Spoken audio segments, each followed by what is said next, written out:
welcome back to Learning Llamas, and in this week's video we're going to be making bubbles.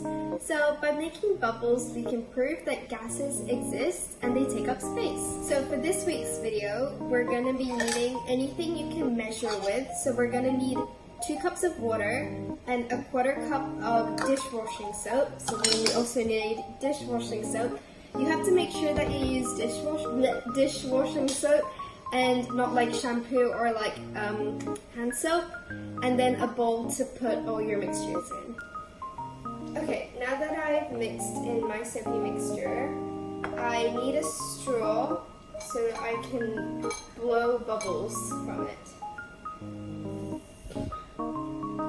Now realize how the bubbles didn't really last that long. This is because when you buy bubbles from actual stores, they add in an extra ingredient called glycerin, and this just makes the bubbles last longer. But it's also because bubbles, they like water, they like moist conditions. So because the air is quite dry, it pops.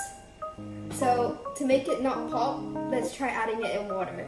Okay, now what I've done is I put some water onto the table. So make sure you clean the table first before adding water because you're going to be blowing bubbles on here.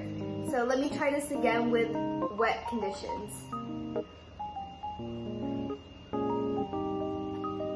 You realize how the bubble was so much bigger, and the reason why it popped is because this area of the table is dry. However, this part is wet. So if I add more water to the table and just spread it out, what the bubble should do is it should get bigger.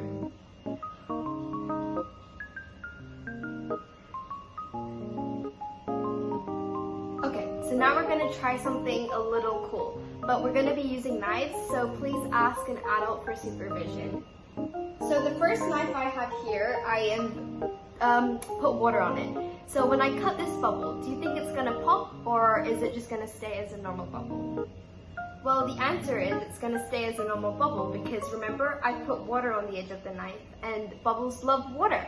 However, the second knife I have used has no water on it. So do you think it's going to pop this time? Yeah, it pops because there's no moist conditions for the bubble. Okay, so what have we learned about gases so far? We've learned that gases can take up space, as when we blow our bubbles,